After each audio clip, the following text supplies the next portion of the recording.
اعوذ باللہ من الشیطان الرجیم بسم اللہ الرحمن الرحیم قل من رب السماوات والارض، ان سے پوچھئے کون ہے آسمانوں اور زمین کا مالک؟ قل اللہ، کہیے اللہ ہی ہے۔ قل افاتخذتم من دونہ اولیاء لا یملکون لانفسہم نفعا ولا ضرا، تو کہیے کہ کیا تم نے اس کو چھوڑ کر ایسے ولی بنا لیے ہیں، حمایتی بنا لیے ہیں، معبود بنا لیے ہیں جو خود اپنے لیے بھی کسی نفع و نقصان کا اختیار نہیں رکھتے؟ قل هل يستوي الاعمى والبصير، کہیے ان سے کہ کیا برابر ہے اندھا اور سمکھا دیکھنے والا؟ ام هل تستوي الظلمات والنور، یا کیا برابر ہو سکتے ہیں اندھیرے اور روشنی؟ ام جعلوا للہ شرکاء، کیا انہوں نے اللہ کے لیے ایسے شریک ٹھہرا دیے ہیں؟ خلقوا کا خلق ہی، جنہوں نے اللہ کی طرح کی تخلیق کی ہے۔ فتشابہ الخلق علیہم، تو یہ جو خلق ہے ان پر متشابہ ہو گئی ہے کہ کون سی تخلیق اللہ کی مانے، کون سی تخلیق کسی اور کی مانے، جبکہ وہ مانتے تھے کہ تخلیق کل کی کل اللہ کی ہے۔ ام جعلوا للہ شرکاء خلقوا كخلقہ فتشابہ الخلق علیہم قل اللہ خالق کل شیء، کہہ دیجئے کہ اللہ تعالیٰ ہی ہے خالق ہر شے کا، وہو الواحد القہار، اور وہ ہے اکیلا، تنہا اور چھایا ہوا زبردست۔ انزل من السماء ماء فسالت اودیۃ، اس نے آسمان سے پانی برساتا ہے، بارش برساتا ہے تو پھر تمام وادیاں بہنے لگتی ہیں، کیونکہ اکثر و بیشتر علاقہ جس میں قرآن نازل ہوا میں نے آپ کو بتایا وہ حجاز کا تھا۔ حجاز میں پہاڑی سلسلے ہوتے ہیں، جب بارش ہوئی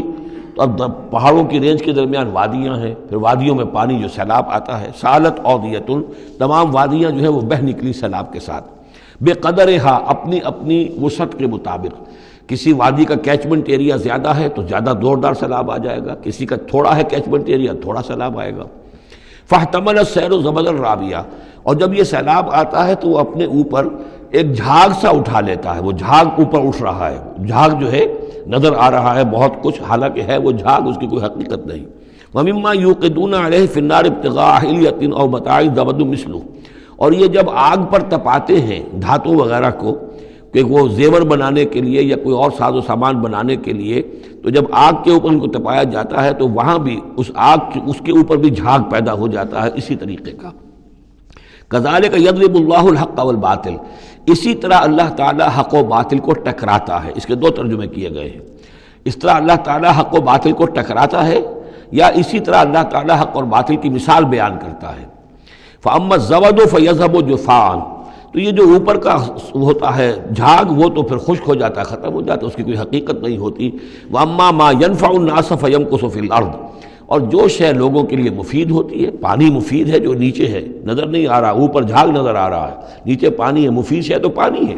وہ زمین میں جذب ہو جاتی ہے، وہ ٹک جاتی ہے۔ اسی طریقے سے جو اوپر جھاگ آ گیا کوٹھالی کے اندر، وہ جھاگ تو ضائع ہو جائے گا، وہ میل کچیل ہے، جو اصل سونا ہے وہ نیچے ہے۔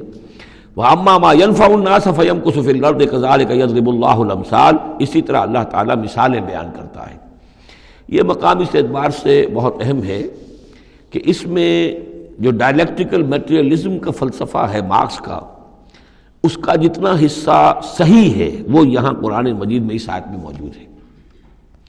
یہ جتنے بھی نظریات ہیں جدید دور کے، ان میں سے کوئی بھی ایسا نہیں ہے کہ جو 100% غلط ہو، چاہے ڈاروین کا نظریہ ہو اور چاہے وہ فرائیڈ کے نظریات ہوں، چاہے مارکس کے نظریات ہوں، اس میں گڈمٹ ہے غلط اور صحیح۔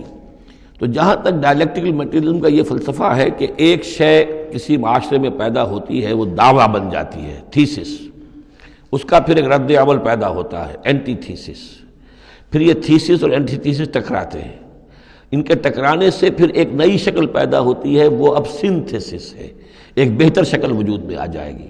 لیکن یہ سنتھسس بھی کامل نہیں ہے، اس کے اندر بھی کوئی نقص ہے، لہذا پھر اب یہ سنتھسس بن جائے گا، اس کے ہی کوکھ سے ایک اینٹی تھیسس جو پھر جنم لے لے گا، پھر یہ سنتھسس اینٹی تھیسس ٹکرائیں گے، پھر سنتھسس ہوگا، اس طرح درجہ بدرجہ چیز جو ہے آگے بڑھتی جا رہی ہے۔ اس تصادم میں جو شے لوگوں کے لیے، انسانوں کے لیے مفید ہوتی ہے وہ باقی رہتی ہے، اور جو شے مفید نہیں ہوتی وہ ختم ہو جاتی ہے۔ یہ پوری تھیوری ہے، لیکن چونکہ اس میں سارا معاملہ ہے مادے کا، روح اور اس کی حقیقت یہ ان لوگوں کے سامنے سرے سے ہے نہیں۔ اس حوالے سے ہی ساری گمراہی ہو گئی ڈارون کے نظریے میں، اسی حوالے سے ساری گمراہی ہو گئی فرائیڈ کے نظریے میں، اسی حوالے سے ساری گمراہی ہو گئی مارکس کے نظریے میں۔ لیکن یہاں بھی دیکھیے جیسے کہ سورہ انبیاء کی آیت نمبر 18 میں آیا ہے، بل نقذف بالحق علی الباطل فیدمغہ، ہم دے مارتے ہیں حق کو باطل پر، تو باطل کا وہ بھیجا نکال دیتا ہے، فَإِذَا هُوَ زَاهِقٌ، اور باطل جو ہے پھر وہ غائب ہو جاتا ہے۔ تو باطل کی حیثیت یہ ہے۔ تو یہ ٹکراؤ جو ہے حق و باطل کا اور خیر و شر کا کشاکش جو ہے یہ ہو رہی ہے، تو اس میں بھی ایک حد تک بات صحیح ہے کہ تدریجاً پھر جو نسل انسانی ہے وہ تمدن کے ارتقاء کے مراحل وہ طے کر رہی ہے اور رفتہ رفتہ بہتری کی طرف آ رہی ہے، جس کو اقبال نے کہا ہے کہ ہر کجا بینی جہان رنگ و بو، کہ از خاکش بروید آرزو، یاد نور مصطفیٰ اورا بہاست، یا ہنوز اندر تلاش مصطفیٰ است۔ یہ جو سوشل ایولیوشن ہے یہ خود رفتہ رفتہ اب اسی راستے پر بڑھ رہا ہے جس راستے پر کہ محمد رسول اللہ صلی اللہ علیہ وسلم نے اب سے 1400 برس ایک ہی چھلانگ میں نوع انسانی کو پہنچا دیا تھا۔ كذلك يضرب الله الحق والباطل فاما الزبد فيذهب جفاء واما ما ينفع الناس فيمكث في الارض كذلك يضرب الله الامثال للذين استجابوا لربهم الحسنى، جو لوگ اپنے رب کی دعوت پر لبیک کہتے ہیں، قبول کرتے ہیں اپنے رب کے احکام کو، ان کے لیے بھلائی ہے۔ والذین لم يستجیبوا له، اور جو لوگ اس کی پکار پر لبیک نہیں کہتے، لو ان لهم ما في الارض جميعا ومثله معه لافتدوا به، اگر ان کے پاس کل زمین میں جتنا ساز و سامان ہے، دولت ہے، وہ بھی ہو اور اتنا ہی اور بھی ہو، تو وہ سارا بھی وہ فدیے میں دینے کے لیے تیار ہو جائیں گے۔ اولئک لہم سوء الحساب، ان کے لیے یقیناً برا حساب ہے، یعنی حساب سے جو نتیجہ ان کے حق میں نکلنے والا ہے وہ بہت برا ہے۔ ومأواہم جہنم، ان کا ٹھکانہ جہنم ہے، وبئس المہاد، اور وہ بہت برا ٹھکانہ ہے۔ افمن یعلم انما انزل الیک من ربک الحق، کیا بھلا وہ شخص جو یہ جانتا ہے، جسے یقین ہے کہ اے نبی جو کچھ آپ پر آپ کے رب کی طرف سے نازل کیا گیا ہے وہ حق ہے، کمن ہو اعمیٰ، کیا اس جیسا ہو جائے گا جو اندھا ہے، جسے نظر نہیں آ رہا۔ انما یتذکر اولو الالباب، یقیناً سبق حاصل کرتے ہیں، نصیحت اخذ کرتے ہیں وہی جو عقل والے ہیں، ہوش مند ہیں۔ الذین یوفون بعہد اللہ، اب یہ وہ الفاظ آ رہے ہیں جو سورہ بقرہ میں ہم نے پڑھے ہیں، وہ لوگ کہ جو اپنے اللہ تعالیٰ سے کیے ہوئے عہد کو پورا کرتے ہیں۔ اب وہ عہد جو ہے ایک عہد الست ہے جو ہم کر کے اس دنیا میں آئے عالم ارواح میں، پھر وہ عہد جو بھی ہر مسلمان امت نے کیا ہے، میثاق شریعت جو ہے اللہ کے ساتھ کیا ہے۔ ہر بندہ مومن جو عہد کرتا ہے، ان اللہ اشتری من المؤمنین انفسهم واموالهم بان لهم الجنہ، یہ سارے عہد ہیں درجہ بدرجہ۔ الذین یوفون بعہد اللہ، جو لوگ کہ اللہ سے کیے ہوئے اپنے عہدوں کو پورا کرتے ہیں، ولا ينقضون الميثاق، اور وہ اللہ سے کیے ہوئے اپنے وعدوں کو اور قول و قرار اور عہد کو توڑتے نہیں ہیں۔ والذین یصلون ما امر اللہ بہ ان یوصل، اور واقعی وہ لوگ کہ جو جوڑتے ہیں، ملاتے ہیں وہ چیز جس کی اللہ نے حکم دیا ہے کہ اسے ملایا جائے، یعنی صلہ رحمی۔ ویخشون ربہم، اور ڈرتے رہتے ہیں اپنے پروردگار سے۔ ویخافون سوء الحساب، اور وہ ڈرتے رہتے ہیں حساب کی برائی سے، کہیں ایسا نہ ہو کہ اس دن کے حساب کتاب کے نتیجے میں ہمارے لیے شامت آ جائے۔ والذین صبروا ابتغاء وجہ ربہم، اور وہ لوگ جنہوں نے صبر کیا اپنے رب کی رضا جوئی کے لیے، وَأَقَامُوا الصَّلَاةَ، اور نماز قائم کی، وَأَنفَقُوا مِمَّا رَزَقْنَاهُمْ سِرًّا وَعَلَانِيَةً، اور خرچ کیا اس میں سے جو ہم نے انہیں دیا تھا، وہ پوشیدہ طور پر بھی، چھپے ہوئے بھی اور اعلانیہ بھی۔ وَيَدْرَؤُونَ بِالْحَسَنَةِ السَّيِّئَةِ، اور وہ کوئی برائی ہوتی ہے تو اسے بھلائی سے دور کرتے ہیں، برائی کا جواب برائی سے نہیں دیتے، بلکہ کوئی شخص برائی کرتا ہے تو اس کے ساتھ بھلائی کرتے ہیں تاکہ اسے کوئی شرم آئے اور اس کے اندر سے بھی کوئی اگر سوئی ہوئی نیکی ہو تو وہ جاگ جائے۔ اولئک لہم عقبی الدار، یہ وہ لوگ ہیں جن کے لیے آخرت کا گھر ہے، یعنی بہت اچھا ہے۔ اللہم ربنا اجعلنا منہم، اللہم ربنا اجعلنا منہم۔ جنات عدن،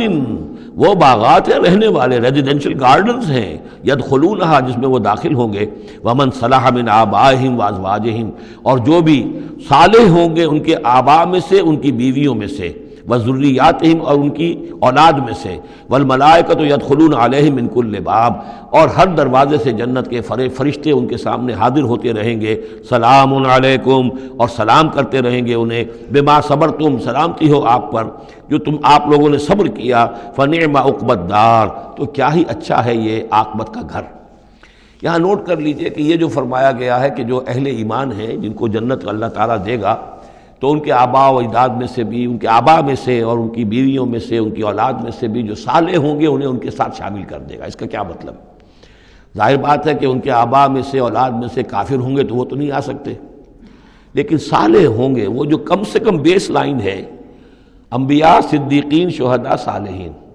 اس بیس لائن کے اوپر اگر ہیں تو ہو سکتا ہے کہ کسی شخص کا رتبہ تو ہے اونچا، بڑے اعلیٰ درجے کی جنت میں جا رہا ہے، اس کا والد جو ہے وہ اس درجے اونچی جنت کا مستحق تو نہیں ہے، لیکن بیس لائن اس نے بھی پاس کر رکھی ہے، وہ صالحین میں سے ہے، اللہ تعالیٰ ان کو بھی اٹھا کر اس کے ساتھ شامل کر دیں گے، تاکہ یہ گویا کہ ان کا اعزاز ہوگا۔ اولاد ہے، اولاد اس درجے کی تو نہیں ہے، لیکن یہ کہ بہرحال ہے وہ صالح، تو اس کا بھی درجہ اونچا کر دیا جائے گا۔ بیوی ہے، نیک ہے، صالح ہے، اگرچہ اس درجے کی نہیں تھی، اس کو بھی درجہ جو ہے اونچا کر کے اس کے ساتھ شامل کر دیا جائے گا۔ یہ گویا کہ اللہ تعالیٰ کی طرف سے قدر افزائی ہوگی اہل جنت میں سے جن کے درجات بلند ہوں گے، کہ ان کے ان قریبی رشتہ داروں میں سے جو صالح ہوں، وہ جنتی، چاہے وہ کم درجے کے جنتی ہوں، ان کے درجوں کو بڑھا کر ان اونچے درجے والوں کے ساتھ شامل کر دیا جائے گا۔ یہ رعایت ہے۔ جنات عدن يدخلونها ومن صلح من آبائهم وازواجهم وذرياتهم والملائكة يدخلون عليهم من كل باب سلام عليكم بما صبرتم فنعم عقبى الدار۔ صدق اللہ العظیم۔